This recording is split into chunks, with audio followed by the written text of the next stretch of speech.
How are we doing tonight, late night gang? How are we holding up? Are we doing well?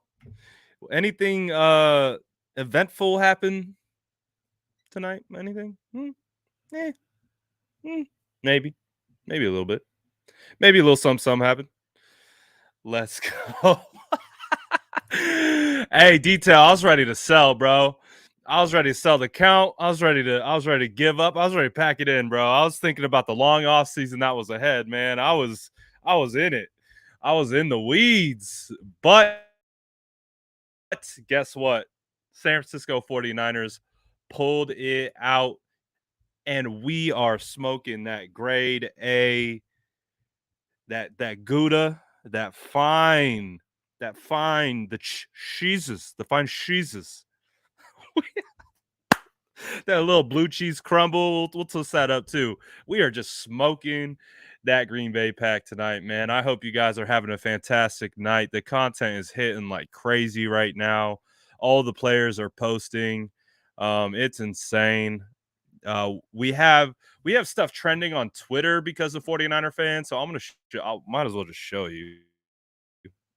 Might as well just bring it up and we do a little show and tell at the same time, right? Why not? Right? Why not? Because right now on Twitter, we own you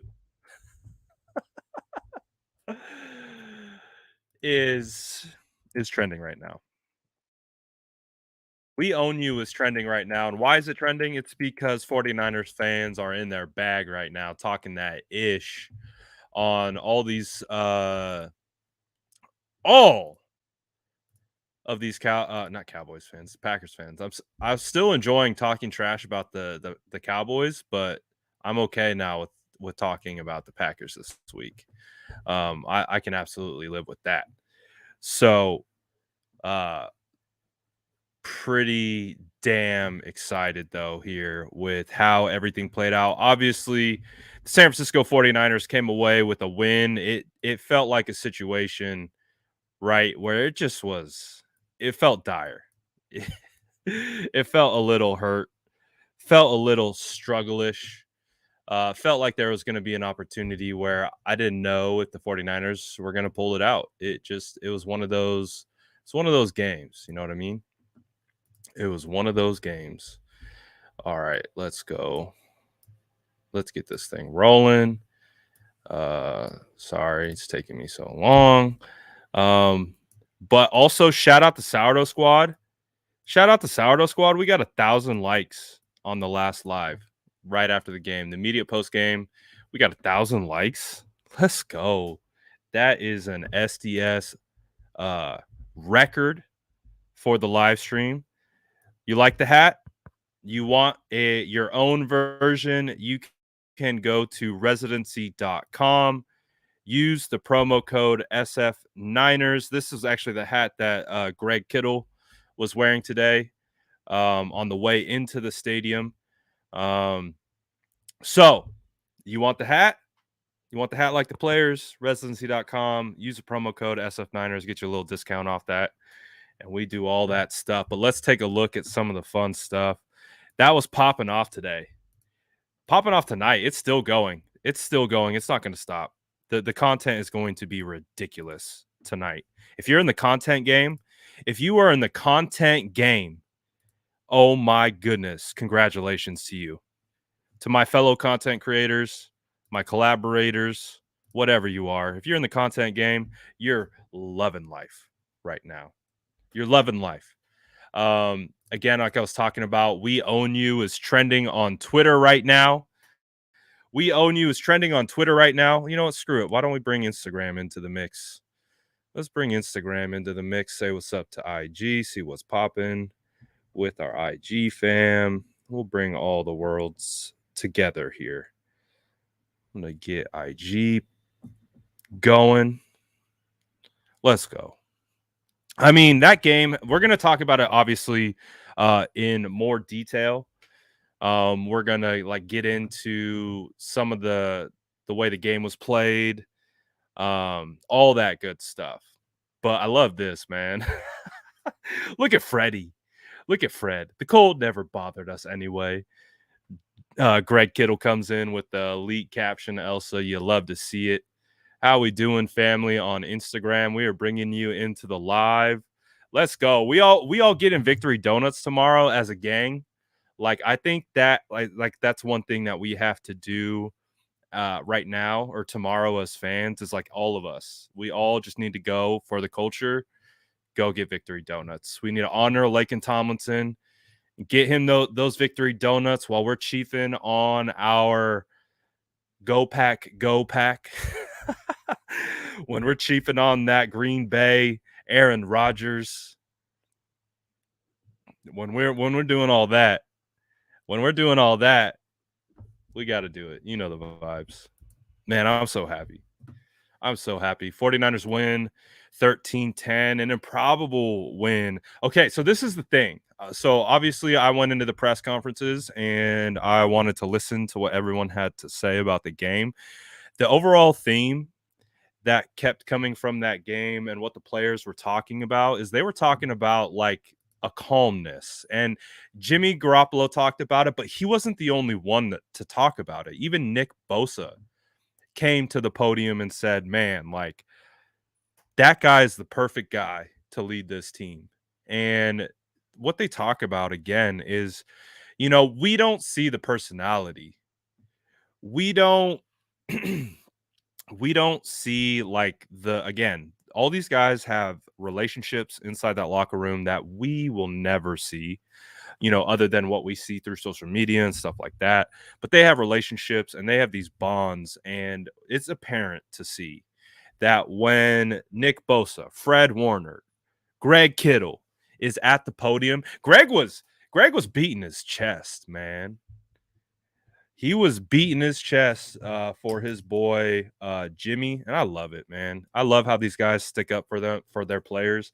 I love how like they just got each other's back. Like I think the fact that a lot of the fan base and media and all those things they come after Jimmy a lot, and I think that locker room takes that personally. I think they do, and I think they kind of take it on themselves.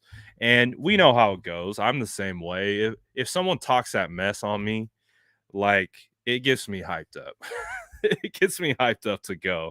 And so I think they kind of keep that same energy. And they really ride for Jimmy. You guys don't know who Greg is? How do you guys not know who Greg is? These guys tell me you're a noob without telling me you're a noob. We got to explain Greg. Do we really have to explain Greg? Literally tomorrow's victory, Greg. I hope I don't have to explain Greg to you guys. Oh God, no one knows who Greg is. I guess it's different. I got the YouTube stream up, so let me walk that back. Greg is absolutely an Instagram inside joke, but we reference George Kittle as Greg.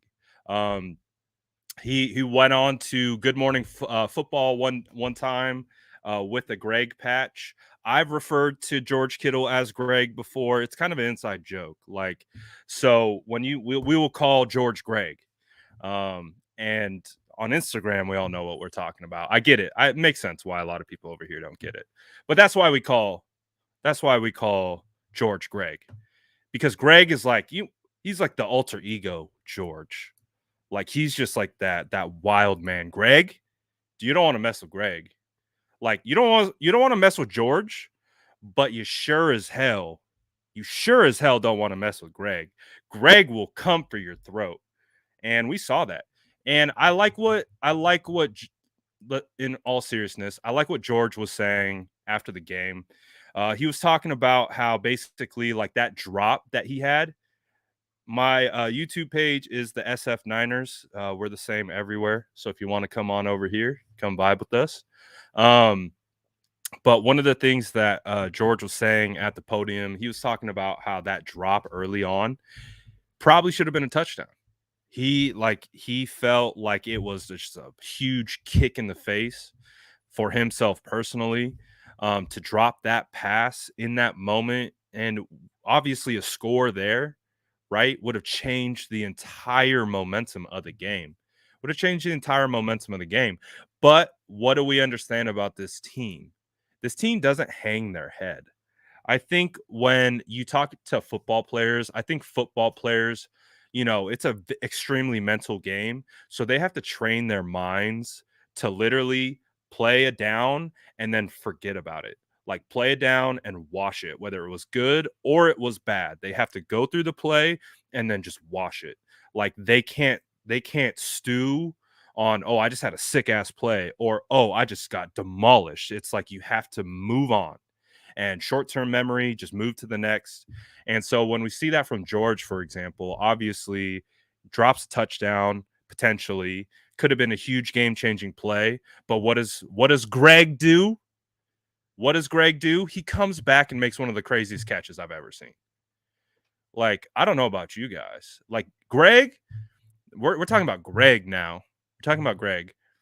Greg has made some catches, like some good catches. Like you go back to, I think, 2020, I think it was either the Arizona game or the Seahawks game. I can't really remember. He made that crazy one-handed catch. He's made a lot of good catches. But that catch that Greg had on the sideline to one-hand it, somehow get control, get his feet in bounds, and it be a catch. Like, shh, shh, woo, that catch was insane. Like that, I was freaking out. That catch was really nice. Um, oh, someone I want to highlight. Someone I want to highlight. I would like, oh, shout out buying badges on Instagram. Still new to the badge thing on Instagram. Shout out all you guys. Um, One person that I do specifically want to highlight. I want to highlight Fred Warner. I want to highlight our captain. I feel like I haven't talked enough about Fred.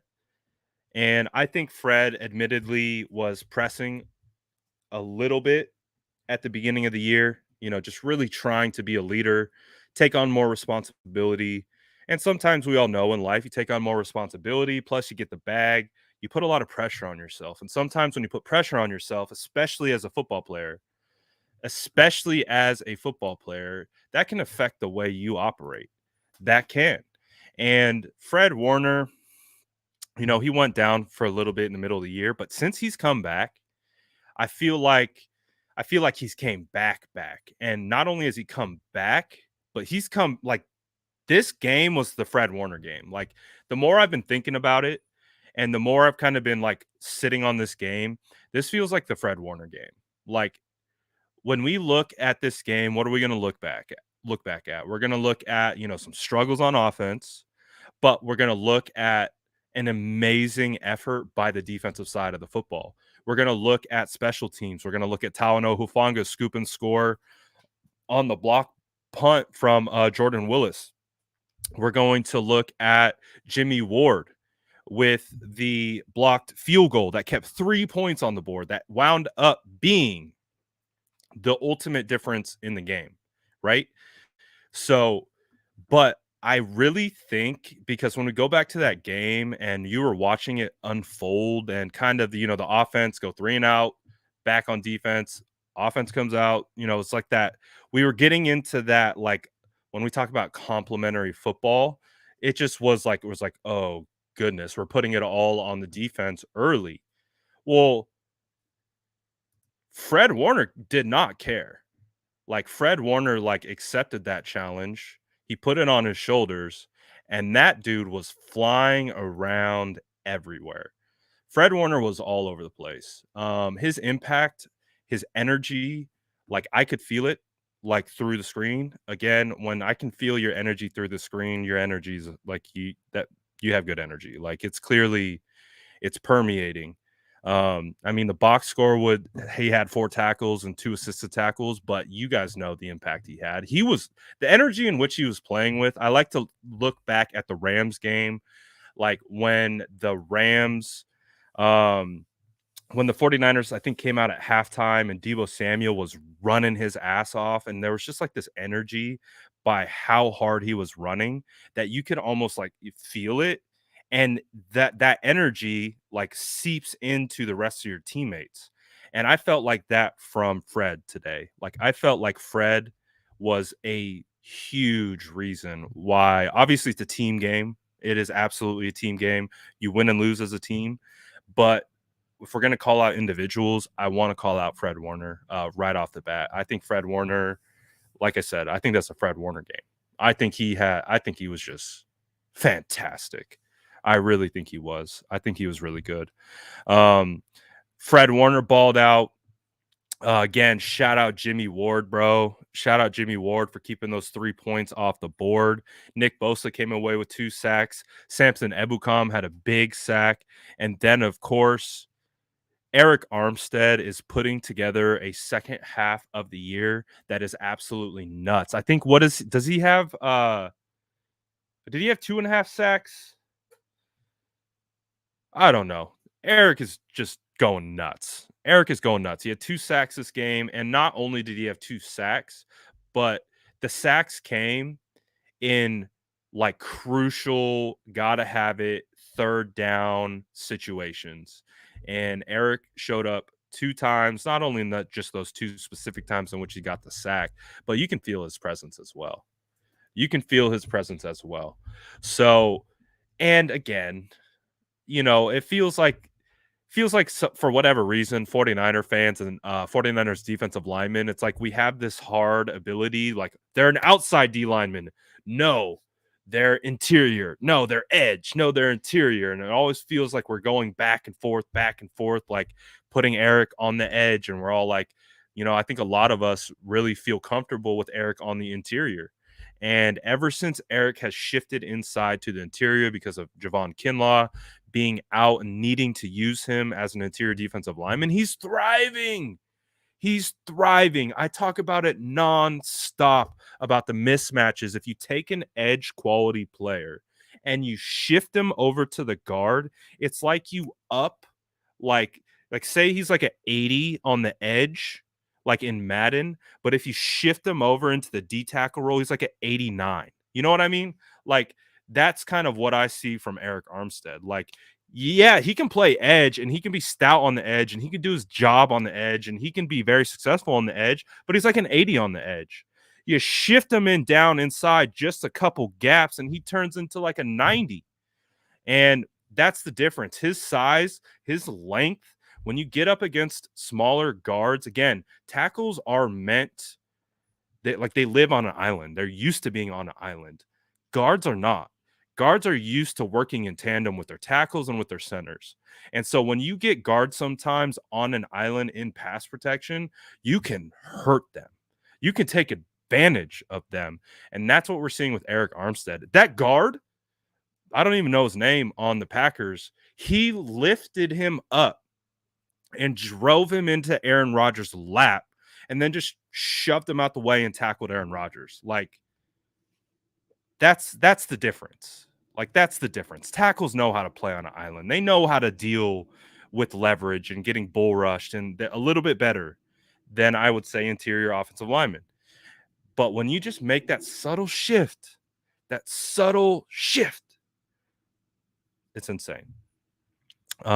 So D-line balled out yet again. Big surprise? No, we needed them.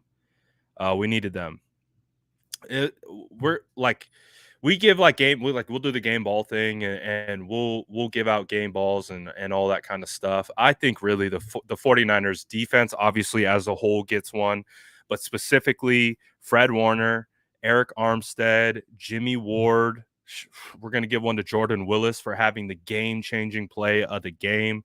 Shout out to rookie Talanoa Hufanga for scooping and scoring. And without even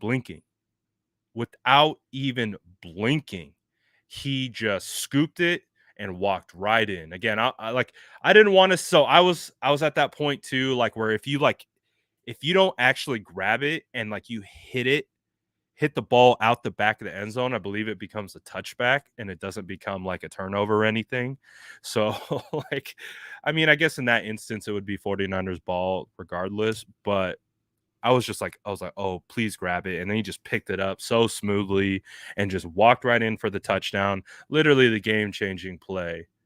Um, like just huge momentum swing.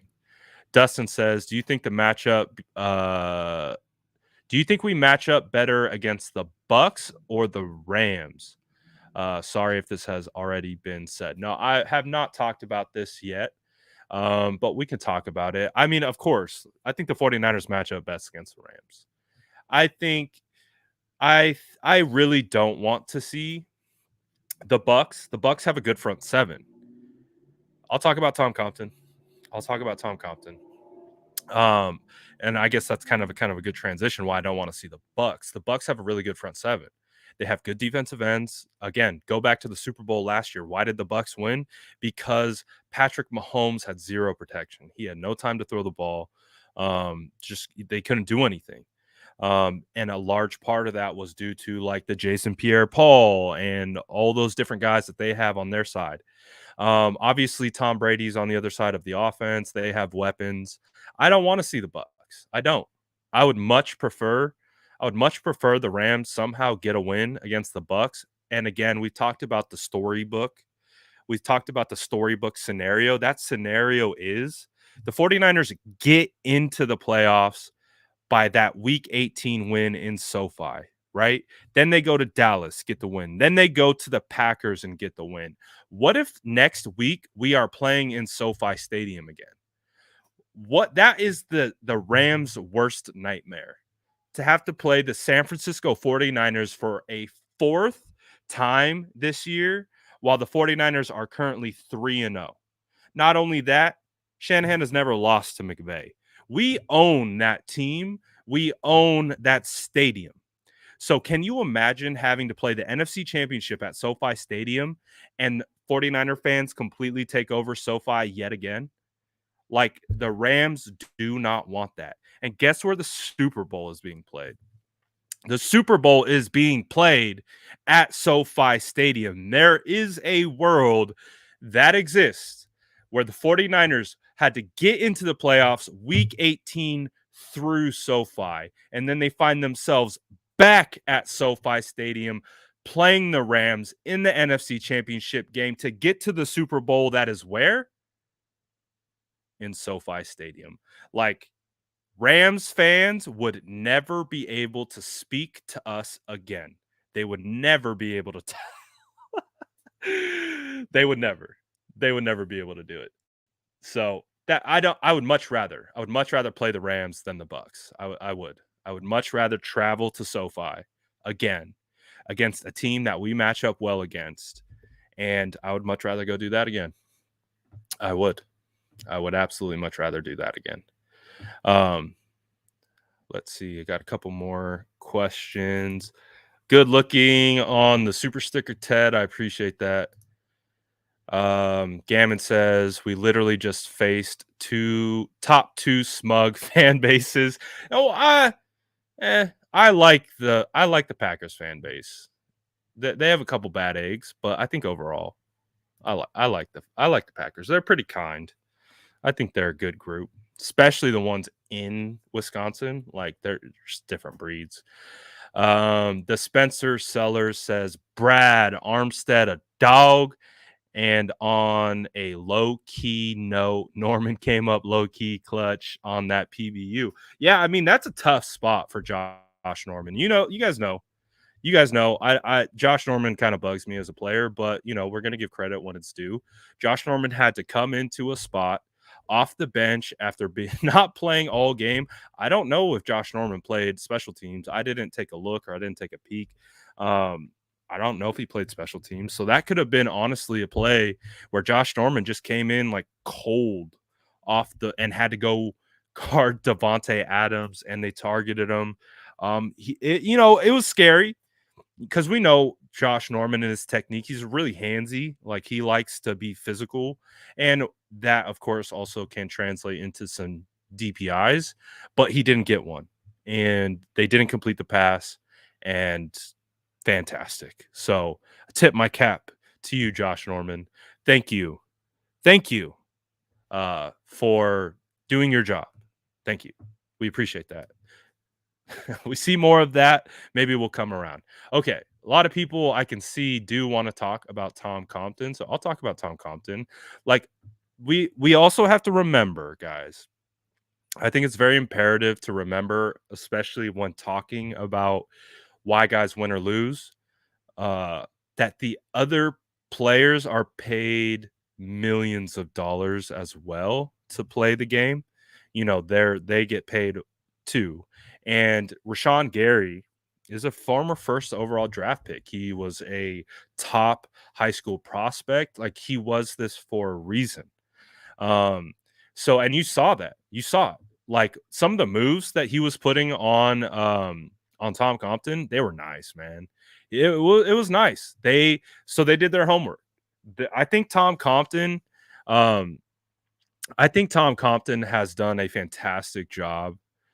I think he's done a fantastic job of getting better this year. Like I was pretty nervous at first. Obviously, if you watch any of the streams, I was a lot higher on Mike McGlinchey than a lot of other people, just because the stupid narrative that was built against him in 2020. Um, but dang, I think I missed heck of super chats. Uh, no, did I? I don't know. Um, But, with Tom, I was scared at first, but he really did improve his technique. Um, kinda like, uh, kinda like McGlinchey did this year. McGlinchey was really, really solid this year before he went down. Ted says, "What did the Niners do with Jimmy Trey in the offseason?" I mean, I don't know. I don't know. We have to watch it play out. We know how it goes. We see the stock go up, we see the stock go down. It's a week to week thing. So we're gonna have plenty of time to talk about off season. And I will absolutely like get into this question um a little bit further on down the road, but I want to stick right here, right now, with the playoff win and talking about this game, talking about this year. I am not like again, I was getting nervous in that game because I'm not ready to talk about the offseason. I'm not ready to get into draft season. You guys know I love draft season. I'm not ready. I want this ride to continue. I want it to keep going. I don't want it to go anywhere. But we will talk about it all. But I would like to prefer to wait until the actual season is over. And then we'll have a real strong feeling for what is going to happen with the quarterback situation. Um, Jay Jal. Oh God, I'm so bad with names. Jay Dalco. If we go against Tom Brady in the NFC Championship, I got my money on Tom. He is pissed we chose Jimmy over him. Either way, it's been a good season. Yeah, it's been a great season, and Tom is pissed. He talked about it on that little podcast thing that he did with Draymond Green and the whole barbershop thing. He was talking about Jimmy Garoppolo in that situation. He was talking about the 49ers in that situation. Again, they drug it out in the media. Who's he talking about? All 49er fans are like, we know exactly who he's talking about. Tom Brady's talking about Jimmy G. Like he wasn't happy that he said that he would come to the 49ers and the 49ers turned him down for Jimmy Garoppolo. He's not happy about that. So I don't, is that a big deal this far removed after he's won a Super Bowl? I don't know. But like I said, I like the matchup better with the Rams. And two, like I said, we would go to SoFi. And SoFi means lots of 49ers fans. And I like that advantage. I really do. Man, you guys are getting these comments in like crazy. Trying to even just catch up. Jeez. Um, Jag says, great team wins. So proud of these players. They fought hard for each other and they rewarded with a trip to the NFC Championship. Let's go. I agree. I think that's one of the biggest things. I think that is one of the biggest things of this whole game. Is they stuck together. They fought hard for each other and they were rewarded.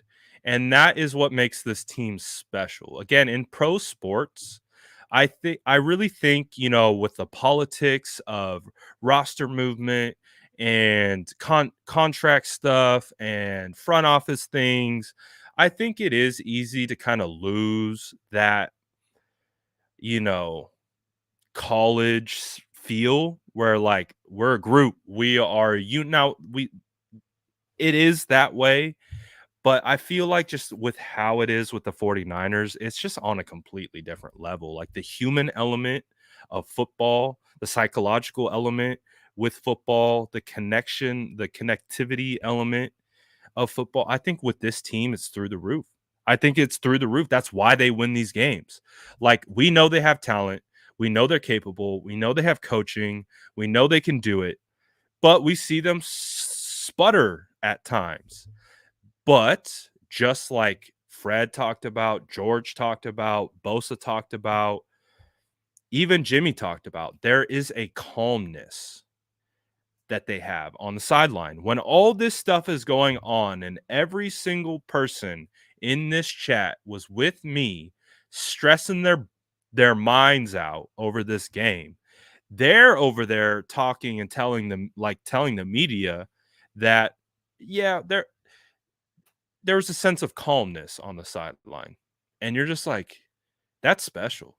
To be in a situation like that, to be in enemy territory, to be in a elimination game like that in Lambeau. Lambeau is historic. And to beat the Green Bay Packers like that by just simply sticking together, like that's why this team won, is because they stuck together. Like the 49ers defense carried this game. Special teams. Not only did they score 7, but they stopped 3. And what did the 49ers offense do? They played tug of war. It was really hard to get things going, but when they needed it, they got the ball to where it needed to be. And then Robbie Gould came in and finished it.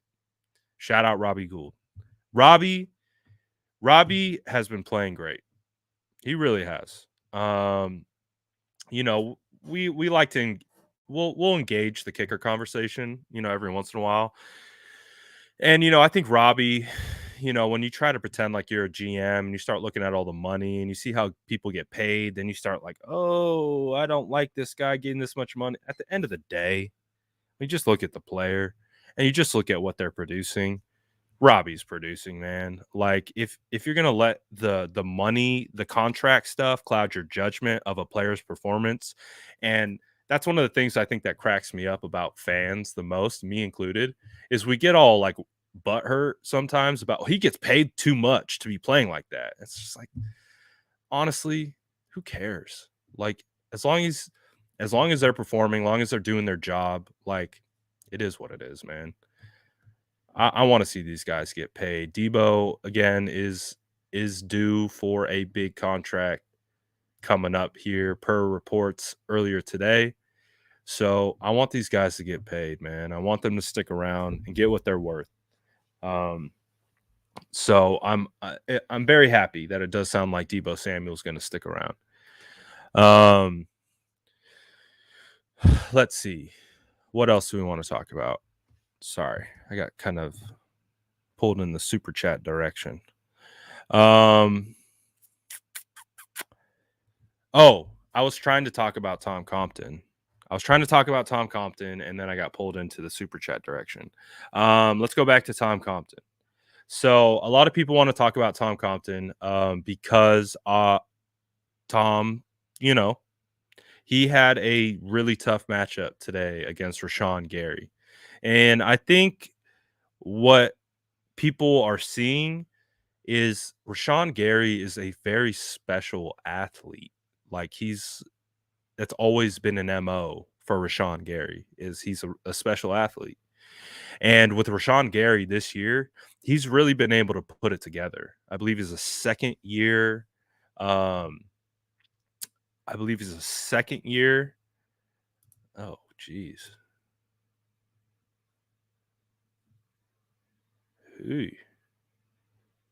Did I get him? I think I got him. Sorry, guys. Got someone in the chat going crazy. That I think I got him. Police help. Oh goodness. Did I get him? Did I get him? I think I got him. Shout out chat police. Yeah. Okay. He's gone. Shout out to chat police. Appreciate you guys. Squirrels constantly trying to talk about Tom Compton. Um, with Tom Compton, again, I think it's important to remember too. This man is he's a journeyman. He's played for like a different team every year he's gone, like, and it's really hard to develop as a player. It's really hard to develop when that's the case. You're just constantly on the move. You're switching teams year after year after year. You're learning new schemes. You're learning new buildings. You're learning all kinds of stuff. And that makes it just really taxing on just focusing on the task at hand. And I think why we've been able to see Tom Compton. Tom Compton, jeez, man. Tom Compton was the highest graded right tackle to end the year. Like he was playing at a high level. And not only was he graded high, but the uh the PFF grade matched. Like, or wait, not only was he graded high, um, sorry, I got someone going off in the chat and I got to make sure that they don't go crazy. I think we got him. Okay. Um, I think the biggest thing with Tom is the tape matched the grades. He has been playing at a very high level. He's been playing at an extremely high level. When it comes to how he is in the run game, yeah, like Tom Compton's been great. I knew at least personally. Um, oh my God, I need a moderator tonight. Who am I banning? Just say it in the name. You can't say ban him. You have to actually say who to ban. Come on. Um, I think one of the things with Tom is he's always kind of suffered in pass protection, but oh my God, what is going on, man? I think, jeez,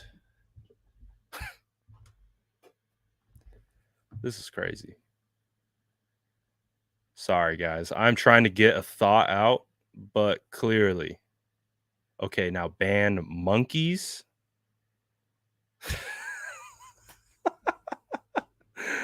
Yeah, I need a chat moderator. Someone hit me up. I can't be doing this. Someone hit me up. I need someone to I don't see his name anywhere. My goodness. This is all right. I'm going to just not look at the chat and you guys are going to have to be on your own cuz this is getting ridiculous. I don't know who to ban. I don't know who you're talking about. So, I'm just not going to look at the chat. You guys got to figure that out. So with Tom Compton, he's always had struggles with pass protection, but he has improved so much. He has improved so much as a pass blocker. And I think just with what we saw today is they watched the tape and they figured it out. They figured out if you can affect his leverage. And so what we were seeing is we were seeing that move from Rashawn Gary. He has speed and he has power. So what Rashawn was doing is he was working his speed to the outside. And then when he got Compton to respect the speed and kind of open the gate a little bit, then you would see that long arm come out. And then he would use his leverage. And basically, it's like, I don't know the name of the move, but it's basically you just drop all your weight. And then as an offensive lineman, when you're kind of changing your body leverage to kind of block a speed rusher, and you're kind of opening up and they hit your inside shoulder and push you back, it really messes with your leverage. It really messes with your leverage. And um I just think that's what it was. Oh my God. This has never happened before. Jeez, dude. They really taking over the chat, man. My goodness. All right. Well, as it's taken me 40 minutes to get through my Tom Compton, I'm trying to block him, man. They keep popping up. I'm trying to talk about football. So I'll try to keep one eye on the chat, but it's going crazy over there. Yeah, we're gonna get mods in here. Don't worry. Don't worry. It's coming. The YouTube platform will be taking a step forward here pretty soon. But again, if so, let's do this. I'm sorry, Instagram. This has nothing to do with you. This has nothing to do with you. We're working through a little bit of situation. If you want to ban someone in YouTube chat, you have to put ban, then put dash and their name. So then I don't see just ban him over and over again. That does nothing for me. I need to see ban and then the name. And if everyone does it, then I'll be able to identify a lot quicker. Then we can work forward. Okay. Screw that noise. What else do we want to talk about? What else do we want to talk about? Let me ask you guys. What do you guys want to talk about? Any updates on Debo? Debo said he's fine. So I think that's good news. Clearly, we saw him limping there off the field at the end of the game, but it does seem like Debo Samuel will be okay. Obviously, we'll need to monitor it through the week to really have a good idea how Debo will progress, but he said he's fine, so we'll see. We'll see. Jay says, I respect your input, Brad, but the way the season has been, we are going to Tampa. Do you really think Stafford can get the win against Brady? I mean, it's football, man. Anything can happen. And that Rams team is a really good team, and you never know. Like you never know which team shows up in which moment. Um, the Rams, I think, are flawed a little bit, but they still have a lot of really good weapons. Obviously, we saw what they did to Arizona Cardinals. They made them look pretty silly. So anything can happen, man. Anything can happen. They can travel. They could travel all the way over there and get the dub potentially. Can't put it past them. So, but we'll see. We will see.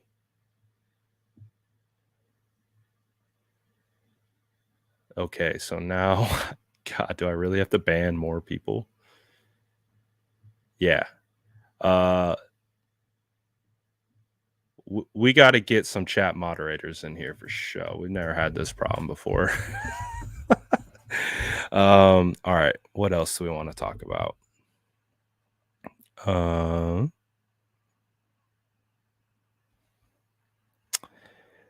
When will people understand that Jimmy G is our guy to take us to the Super Bowl? I mean, if you don't, oh my goodness.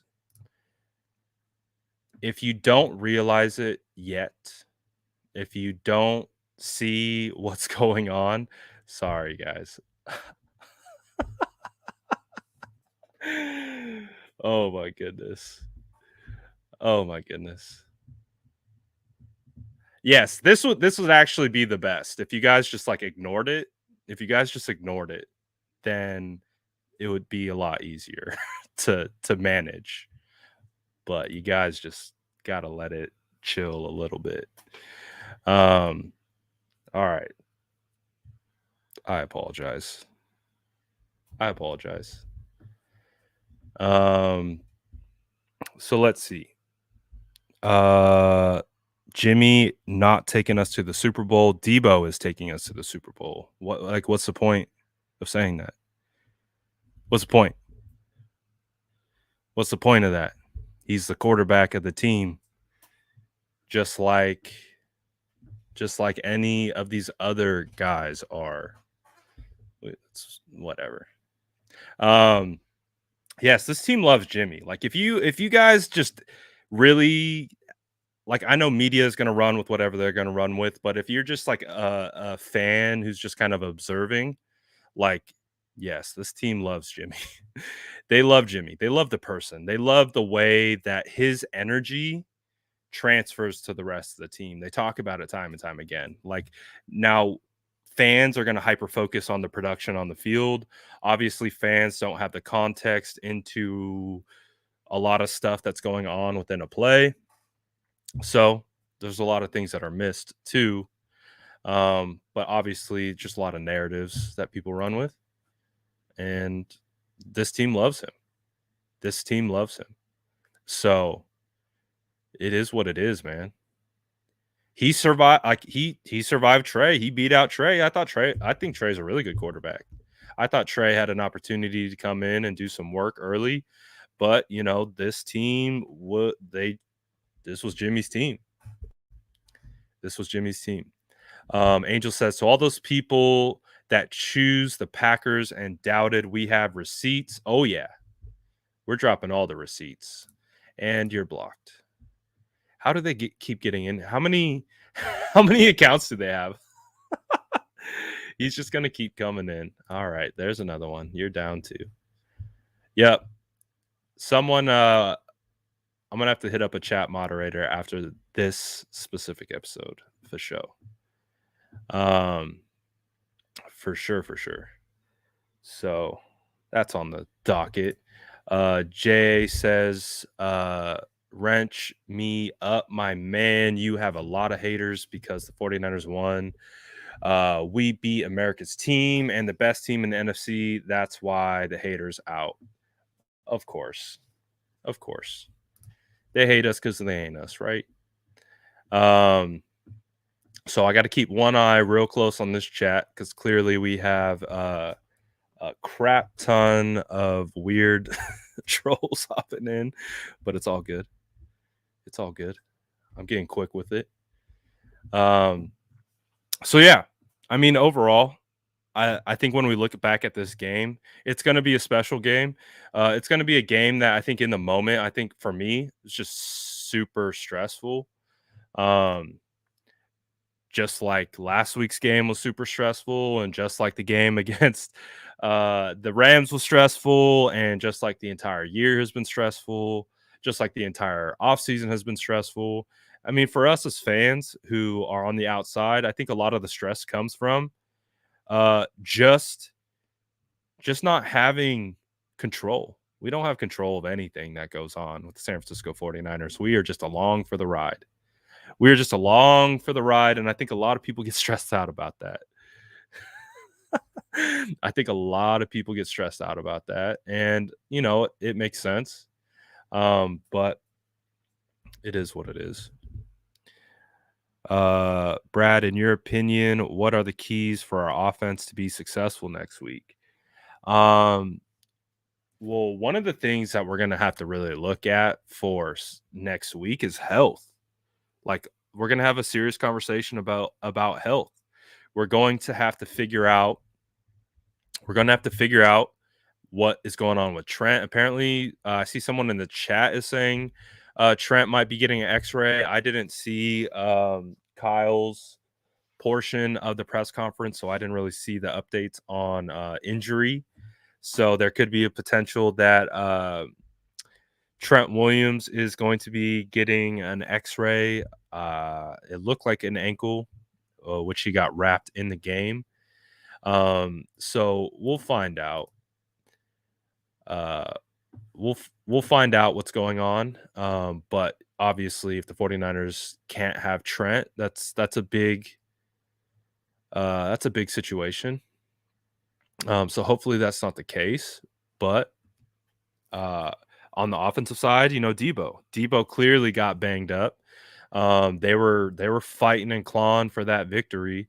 So we're just gotta I think the first thing for next week is just getting healthy. It's just getting healthy.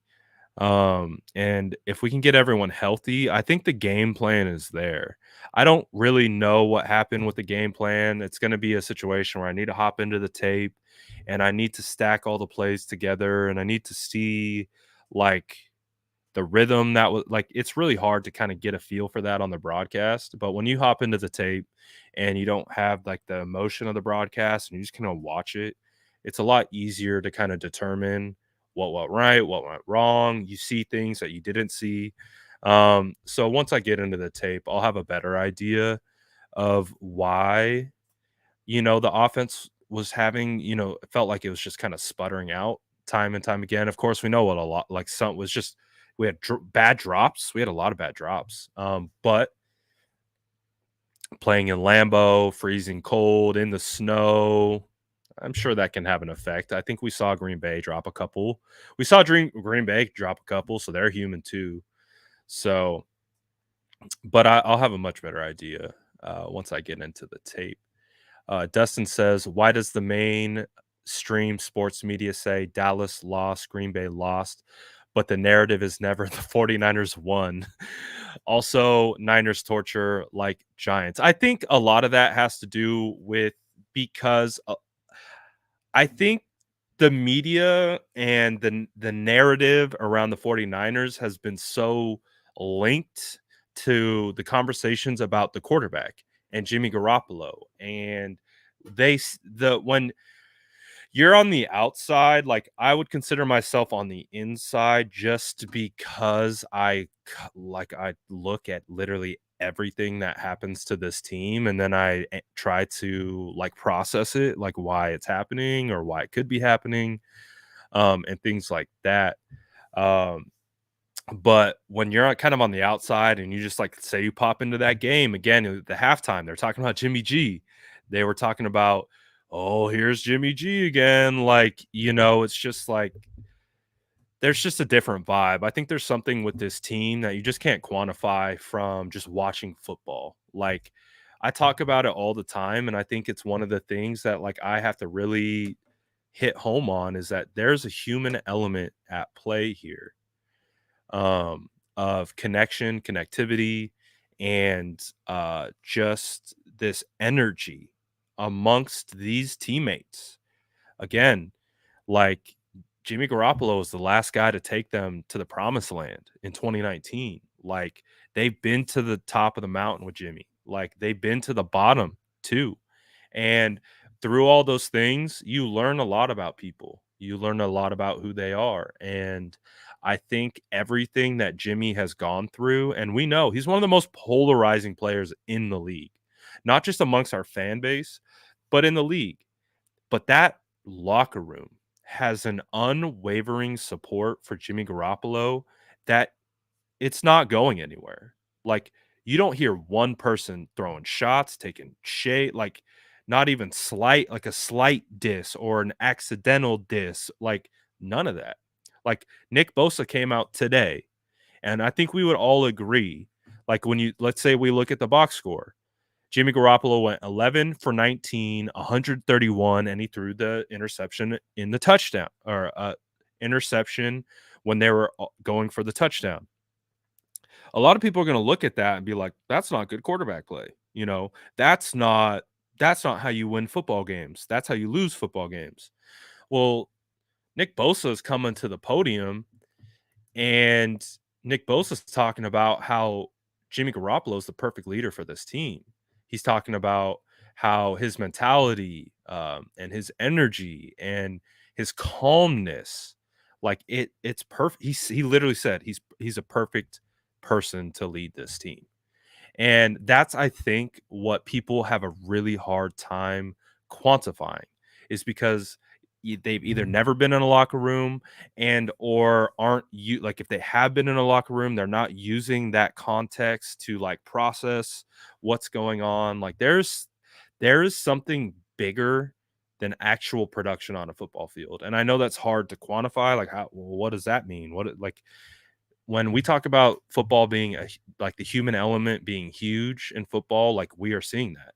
This team is winning games because of the human element, because of their mentality, because of how they handle adversity, how they handle big moments. They have this unflappable nature that when everything is going wrong and literally anyone could throw in the towel and start pointing fingers and say it's this guy's fault. No, it's that guy's. They don't do that. They're just calm.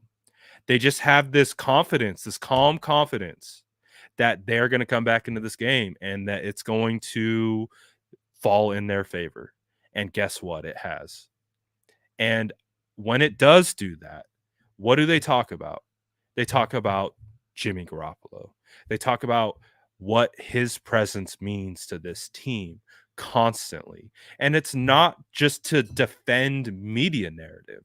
It's not. It's not to defend all the fans that shit on him constantly. That's not what they're doing.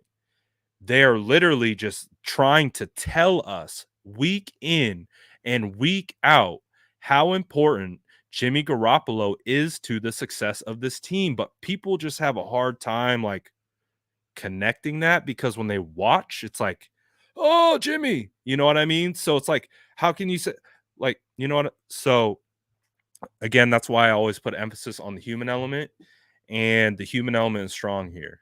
The human element is strong with this team. It's not just a bunch of dudes going after a check. It's not. These guys care. They care about one another. They care about the well-being of one another. And like when we talk about that, like we focus on 40 times and how much can you bench and how fast are you and like what's your three-cone drill? Like that's not at play here. Like how hard you can throw and how accurate you can throw, it doesn't matter 100%. But when we look at why this team keeps winning, it's because of what's inside here. It's the heart. It's the heart, and it's coming out, man. It's special. Like it's special. The fact that they won that game again, that's what it's all about. That is what it's all about. Like when your back's against the wall and you could just throw in the towel and they choose not to, that's special, man. That's special. Frank says, does Rodgers end up Pittsburgh, Colts, etc.? I wouldn't be surprised, honestly, if Aaron Rodgers and Devontae Parker get re-signed. It feels like they kind of figured things out there at the end. It feels like it started out rocky with them, but I feel like they got it together. So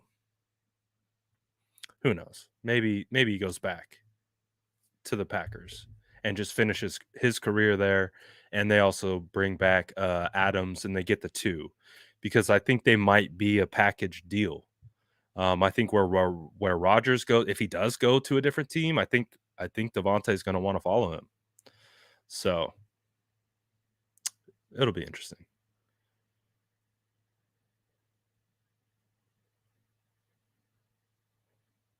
It'll be interesting. Trying to catch up to the chat right now. I think I'm caught up. So not a lot of people are going to understand, but that's okay. That's okay. We're not for them. And that's okay. And that's okay. I think this team can compete with anyone in this league. I agree. They can. This team can beat anyone. This team can beat anyone. They just took down the 1 seed. Took down the 1 seed in their home. In the snow. In Lambeau. That happened just now. So, yes, I'm ready, dude. Get me tatted. 49ers win the Super Bowl. I'm getting tatted. It's happening. It's happening. It's going to happen.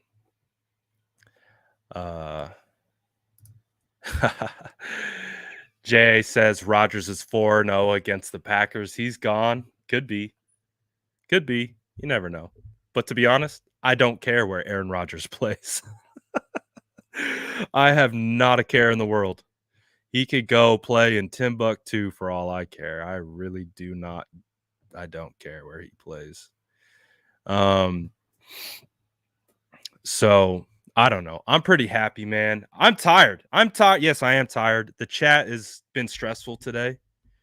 When I talk about when I do these streams and I talk about the chat really does help me with the energy for sure. The weird people that have been coming into this chat to kind of kill our energy, they're trying, but they're not going to be successful. It's not going to happen. We will thrive. But I am tired. This is like my fourth live today. Um, but I'm not complaining. I'm not complaining. The 49ers got the win. I'm so happy to be talking to you guys right now. Is Debo okay? I think he's okay, but we'll find out more um as things progress for sure. So we'll see how everything goes. I appreciate you guys. I appreciate you guys. You guys know the vibes. Real ones know the vibes. I don't got to say nothing to the real ones.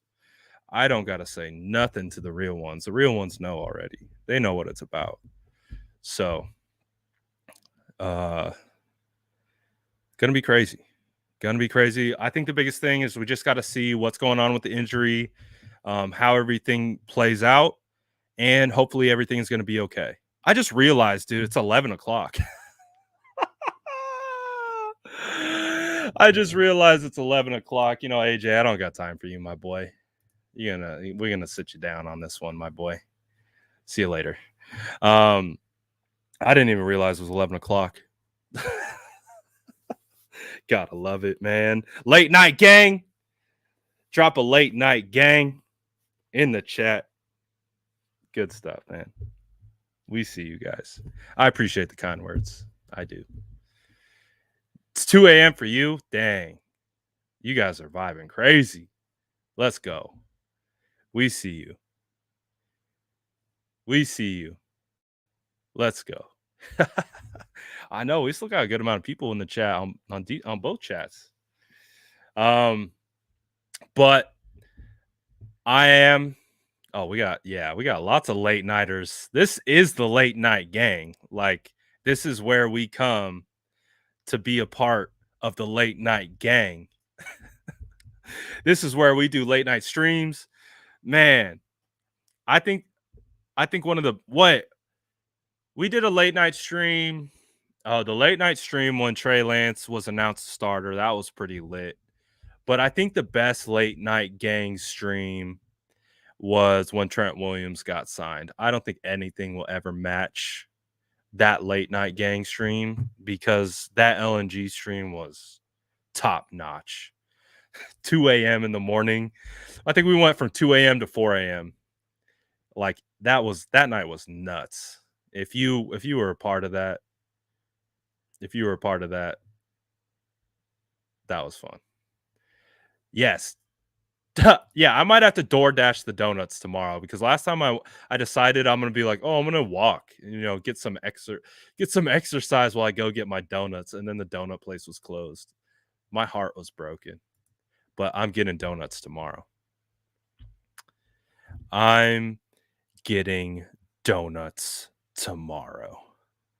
Let's go. We see the gang. We see the gang. So I also said this too. Like if you guys get victory donuts, tag me on Instagram in my story so that I can share. And I will like my goal is for my Instagram story, when there's like all those tiny because there's so many stories, it's just like little dots at the top. I just want it to be little dots at the top of my story and the whole thing just donuts. Just victory donuts on my story. Nothing but that. Not for me, from you guys. I think that would be fire. I think that would be absolutely fire. But as we wind the late night gang stream down, because I do want to get more content out.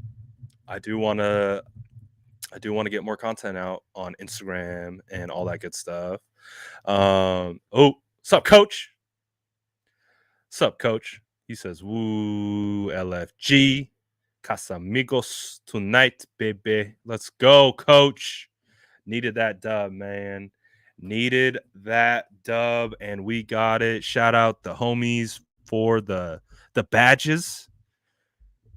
Badges are still trying to figure those things out. What do they do? I don't know. But I appreciate them. Thank you guys. Thank you. Do I remember when they said they paid too much for Trent Williams? Oh, yes, I do. I do. And shout out my boy.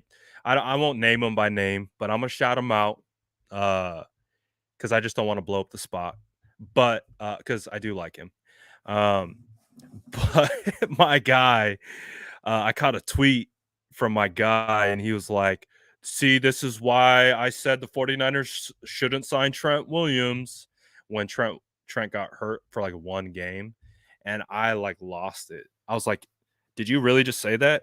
Did you really just say this is why the 49ers shouldn't have signed the best left tackle in the NFL? I lost my mind. I was like, that's the dumbest thing I've ever heard in my life. Don't ever say that again. I was like, you're talking to the wrong one. Like, I'm probably one of the biggest Trent Williams stans there is. I mean, there's not too many people, I think, that stan offensive linemen. But like I got his jersey's right here. Like I have a Trent Williams jersey. His jersey's right here. Like Trent Williams is like peak. Like people like, and when people say that, I'm like, do you not realize that this guy's a unicorn? Do you realize that you're talking about a unicorn in the sense that they shouldn't have paid him money? They shouldn't have paid a unicorn salary. I was like, make it make sense. And they're like, and again, I'm not trying to come at my guy. Like I love my guy. I got lots of respect for him. He does a lot of good work. But it was just a funny interaction that we had in the beginning of the year. When he's talking about Trent and he's like, oh, they should have signed this center, Corey Linsley, for this money, and then just got like a middle tier tackle. And I'm just like, oh my God. I was just like, oh God. I was like, that's not the move. That's not how you build an offensive line. That's not how it works. It's not how it works, but respect the guy. Respect my guy. Trent Williams is a unicorn. Not only that from a on-field production standpoint, but he's a leader. He is a leader. He's a leader. Like, again, human element. Human element. Trent Williams is out there talking to special teams last week. Like, he's just a leader. He's a pro's pro. So don't ever slander Trent Williams around me. I mean, I got the dude on my hoodie. No Trent Williams slander is allowed here. At all. Just doesn't work.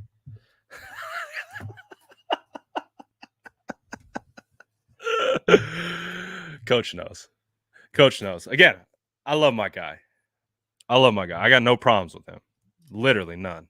I just, that one take just it's like it came across the wrong one. I was like, it came across the wrong one. Like, out of anyone to see that take, I was the last person that he would have wanted to see it, and I saw it, and I'm not very confrontational, and I was like, don't you say that about my Trent. Don't you do it. Don't you ever think about slandering my mans. Shout out Trent, dude. Trent's the best. What about that play where Trent Williams came in motion and just just cleared out a space, and they used him like as like a puller? It's one of my favorite plays of all time. It's so good. It's so good. I love that. And I love the wrinkle that sets up, because you could actually get Trent into motion and maybe motion down and come out and leak.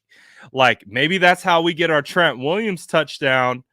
Maybe that's how we get our Trent Williams touchdown, rather than using him as like pulling across, to block, we pull him across to make it look like he's blocking, and then it's a play action boot, and he leaks out the backside, and you get Jimmy doing a naked boot, and he turns around, finds Trent Williams in the back of the end zone in the NFC Championship game. Woo!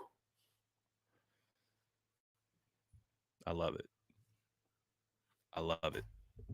Trent, like Trent and George are my favorite players in the entire league. Um, and I have a lot of favorite players that aren't on the 49ers. Um, in fact, most of my favorite players aren't on the 49ers.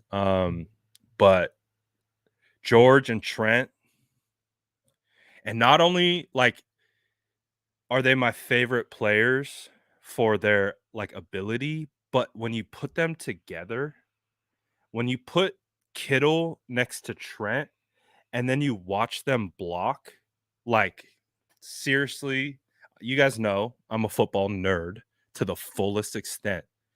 And when I see stuff like that, when I see Trent and George blocking, like I get so excited for it. But I'm weird. So that's how it works. Those two guys are different. I love them. I love them so much. So glad they're on my team. So glad they're on my team.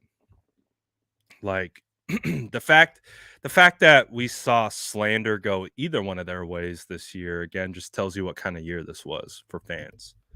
Tells you what kind of year this was for fans. Got pretty crazy there for a second, and when it did, people wanted people's head on a platter. It's okay. It's okay. But overall, fantastic win for the 49ers. It wasn't the prettiest by any stretch of the imagination. It was actually a pretty ugly game. It was a pretty ugly game from an actual like execution, I guess, standpoint. If we're talking about the offense, they did good in spots. The defense, I think, carried the unit. And when we came on originally, we talked about Fred Warner being the like spearhead of that unit. So really, you know, we've really relied on offense and defense, those two phases of the game to win. But this particular game, the two phases that were most impactful were actually defense and special teams. And I would argue that potentially the special teams performance was just on par with the defense and how well the defense played. Because again, the the special teams created a 10-point swing, a 10-point swing in either direction. Again, the Packers could have had 3 more points if Jimmy Ward doesn't block that field goal, and then that comeback drive at the end, we're not trying to get a kick, we're trying to get a touchdown, and that completely changes the complexion of the game. If we're trying to drive down on that last drive to get a touchdown, that's infinitely harder than driving it down to try to just get a field goal and game winning at the end.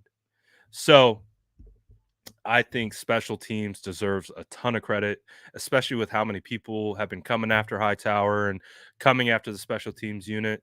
I feel pretty happy. It feels like a nice redemption. Again, it's that's why when you hear people talk about football, it's won and lost in all three phases. Each phase, offense, defense, and special teams, all three phases have to be complementary to one another. And if they're not, that's how you get disjointed type of play and rhythmic styles. So when everyone's doing their job in each phase, then everything really works together well. Obviously, the offensive phase stuttered at times, and defense and special teams had to pick it up. And hey, it is what it is. I think I called this game going into this 21-17, I think was my score prediction. And I said that it was going to be won on the final drive, and it was going to be won by a kick, or it was going to be either kick to tie, score to win, kick to win situation. So it was a little bit more low scoring than I actually predicted, but I think the overall flow kind of matched a little bit of what I was thinking. So 13-10. I mean, when you look at the 49ers offense, when you look at the Green Bay Packers offense, and you look at these two teams, those are two very high potent offenses. And so when you talk about weather being a factor, there you go. The fact that woo, the fact that that Green Bay Packers pack is still hitting, I guess. Um But the fact that the 49ers scored 13, Green Bay scored 10, tells you how much of weather was a factor in that game. So hopefully next week we get some clear weather for these guys to actually play some football in. So that's what we're looking for. I appreciate everyone joining the stream today. I probably taught, what are we at? We're at over hour 50. I've probably been on a stream for like over 4 hours today, maybe 5 hours on stream today. Your boy's working. We're putting in now work, that content grind, and I couldn't be happier. I couldn't be. Peyton said, Brad over here choking like Rogers. Oh, I like that one. That was a good one. Yes, I'm over here choking like Rogers, 100%. I'm very excited to get another week of content with you all. Obviously, we're not going anywhere when the season ends, but it's a different type of environment. We go from full-fledged football to then transferring to the offseason. It's a different vibe. So I want to push that off. I don't want to talk about the offseason. I want to talk about this team, and I'm very excited that we get another week. We get another week to argue, to hype, to pull receipts. We get to do all that. So I'm very, very excited. Victory Monday it's Victory Sunday tomorrow. We get a Victory Sunday. Ho, ho, ho. That Packers pack is hidden. I need some water, as you can tell. We got Victory Sunday tomorrow. Not a Victory Monday. Victory Sunday. So get those victory donuts, enjoy your Victory Sunday, and then guess what? We're going back to war. We're turning the page. We're seeing who wins tomorrow. Rams versus Bucks. We're scouting who we're going to play, and then it's go time. So enjoy tomorrow. Enjoy Victory Sunday. Get your victory donuts. Again, if you have Instagram and you do follow me, tag me in your stories of your victory donuts, and I will share them to my story. I want it to be just all victory donuts. That's what I'm looking forward to. So make sure you do that. Gammon says, next Monday chat, win or lose, what left to prove? There's really not much left to prove, man. There's not. This team has proved, I think, far beyond what a lot of people expected of them. So hey, we're still on house money. That's the best part. The 49ers are going into the NFC Championship game on house money. And that's beautiful. It is absolutely beautiful. So I'm very excited about that. Very excited about the fact that this team is one game away from the Super Bowl. And that's pretty crazy. Like, again, we can all talk about a lot of stuff, but when the 49ers were 3-5, a shot at the Super Bowl felt far away.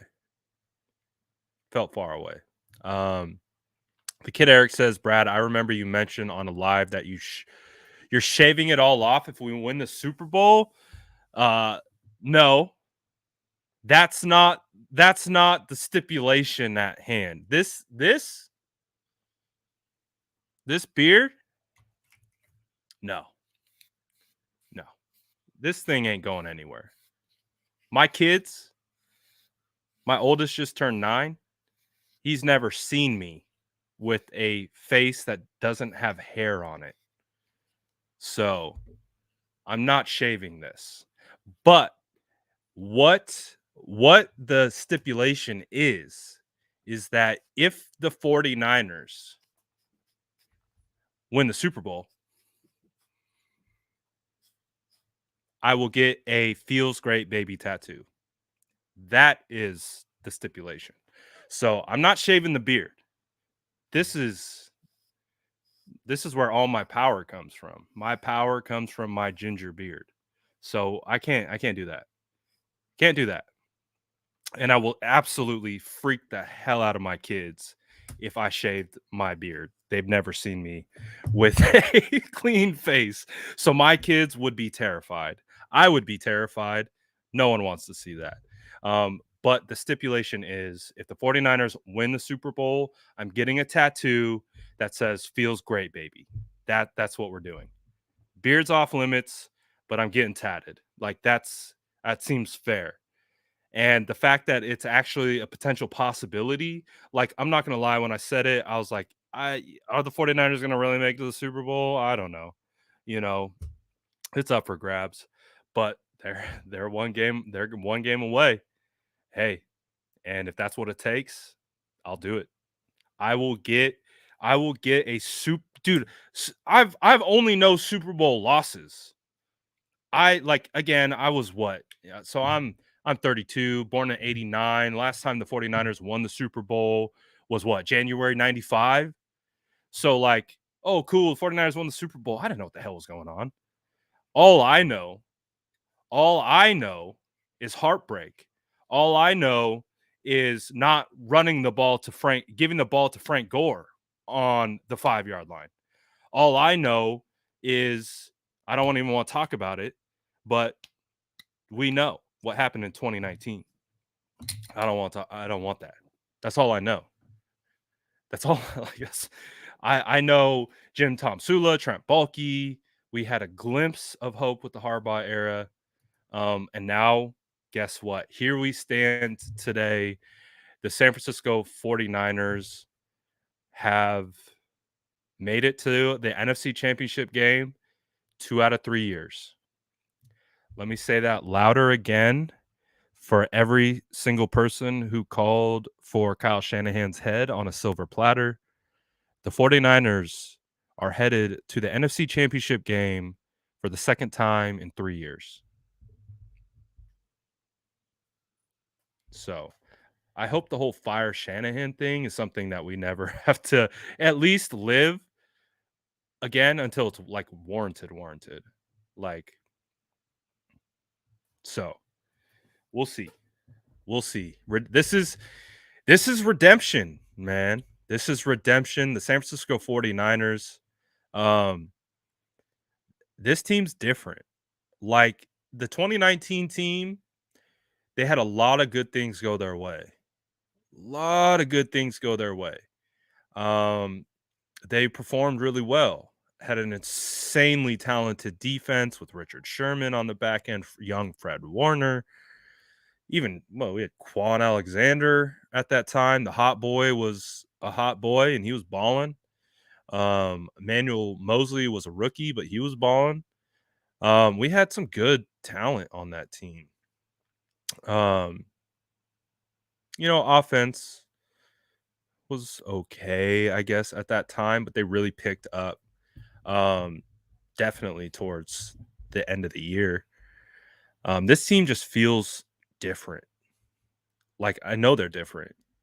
They have the same talent. I think they're actually more it's weird. It's like it's almost like they're more talented, but not like it's so hard to quantify. It's hard to compare 53 men to another 53 men and be like, "Oh."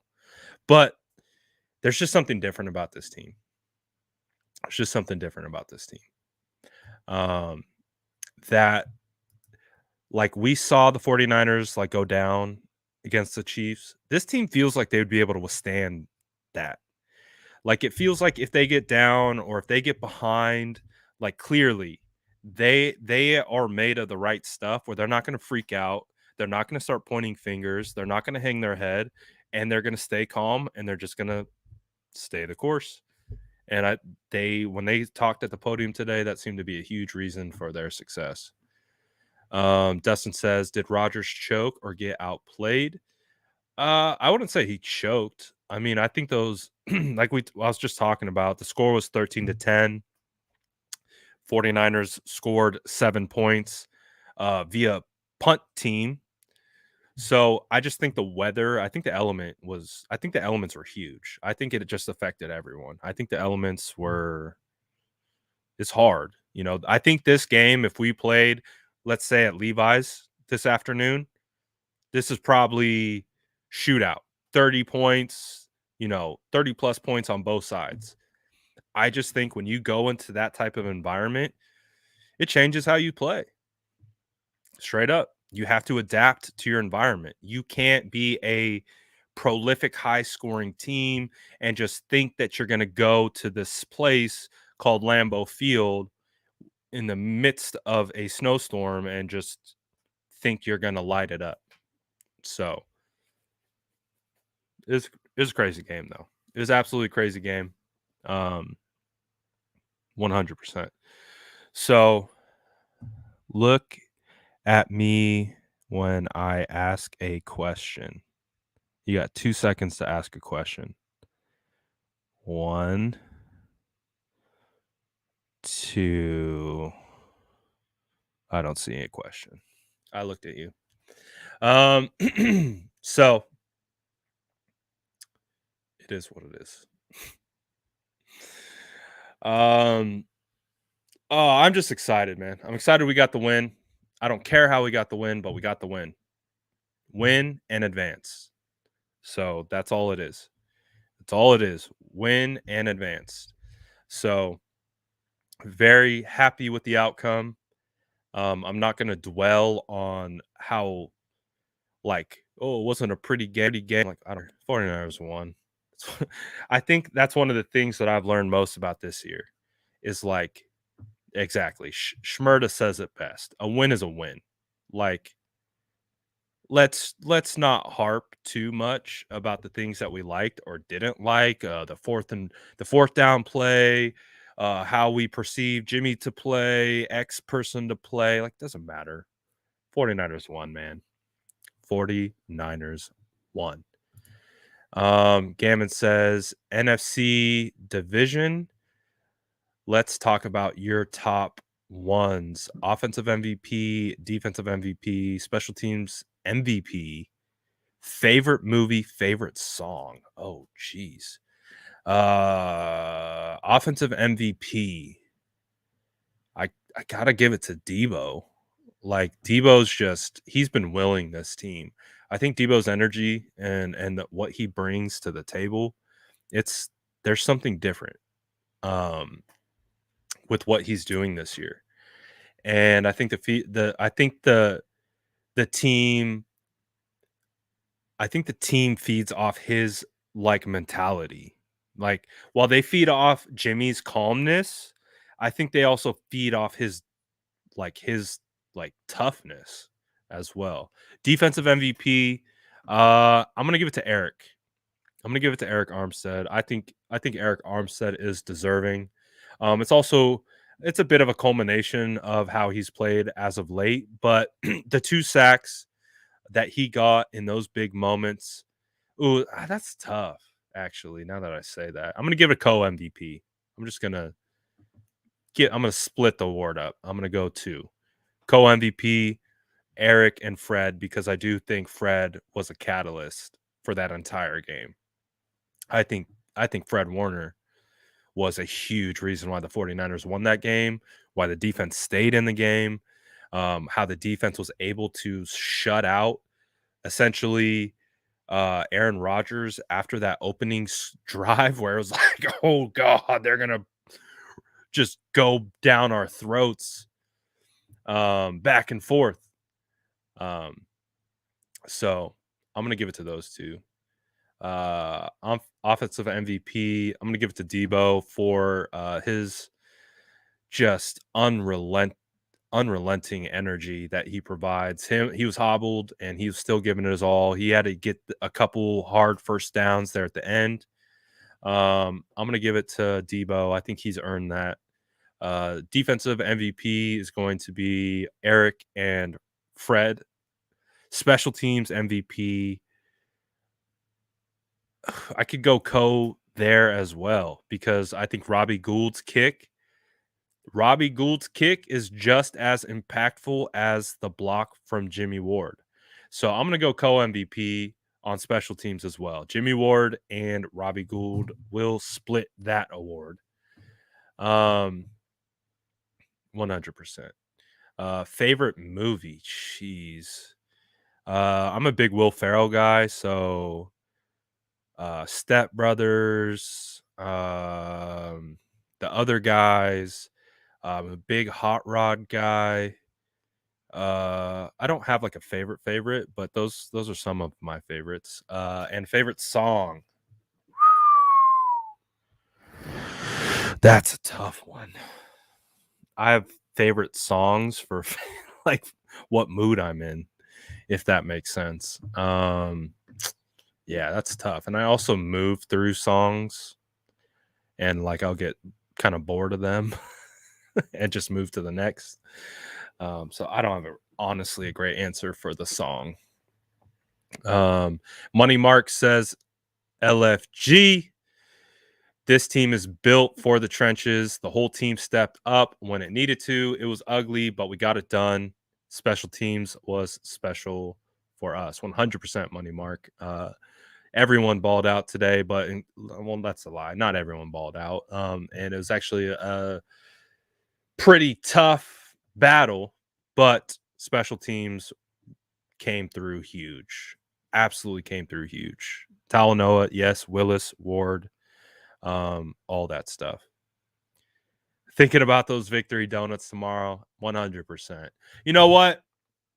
Let's close it down. It's late night gangs balling, all right? Late night gangs balling.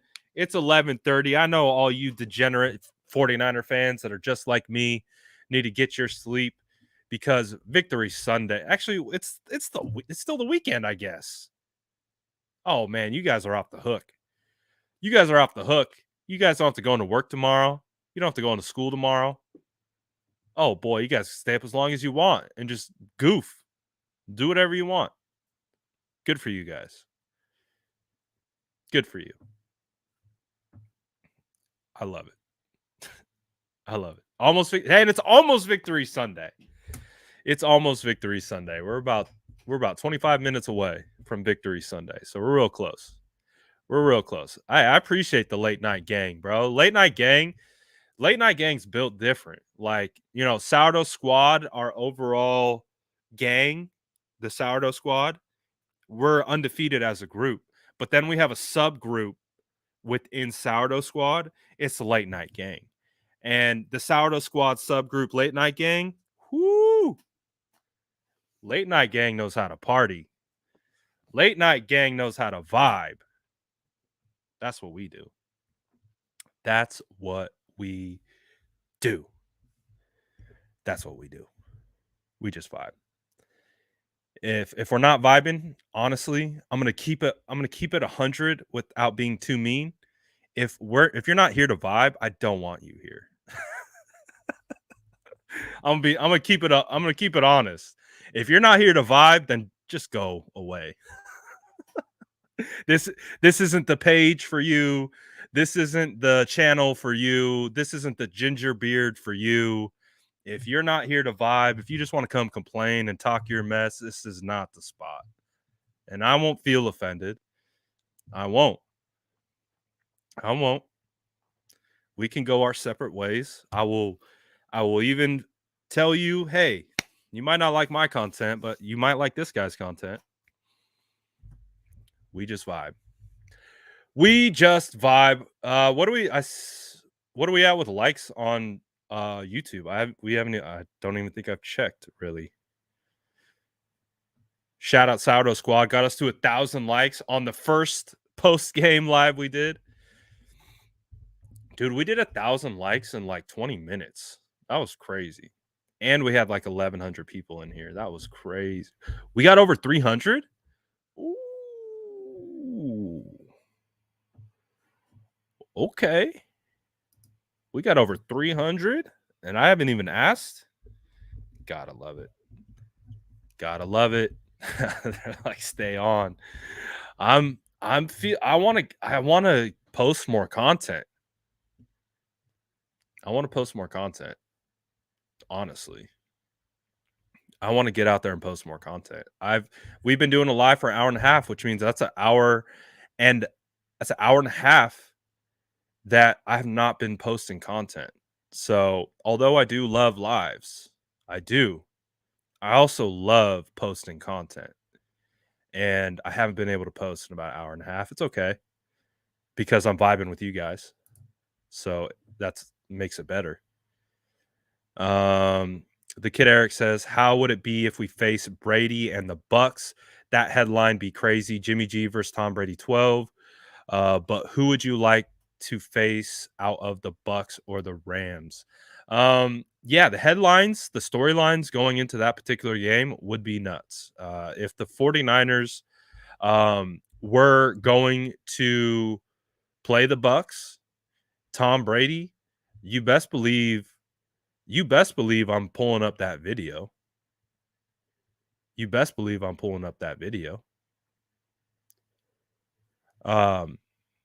So yeah, that would be great. You know, the kid who backed up Brady, Brady forced Garoppolo to get traded. Then Brady tried to steal Garoppolo's job with the 49ers, and then the 49ers said, "No, you're old," and he got real mad and he went to Florida. Yeah, there's gonna be a lot of storylines, lots of storylines. But I talked about this a little earlier. If I had to choose, I would like to face the Rams. I would much rather play at SoFi Stadium than travel across country and play in Florida. That's just how it works for me. I would much rather. Again, we just played the Rams 2 weeks ago.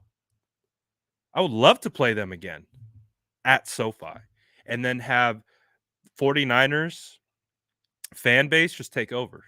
Just absolutely take over. And I don't like the matchup of Tampa's defense. I don't like it. They have good edges. They have good linebackers, so it's hard to beat them in the middle and it's hard to beat them to the edge. And if there's anything that you've noticed with the 49ers and their offense, they want to attack the middle and they want to attack the edge.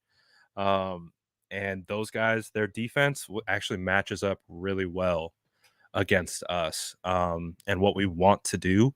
So I would prefer to face a team in a stadium that we feel comfortable in. And that would be the Rams next week. But we're going to find out tomorrow.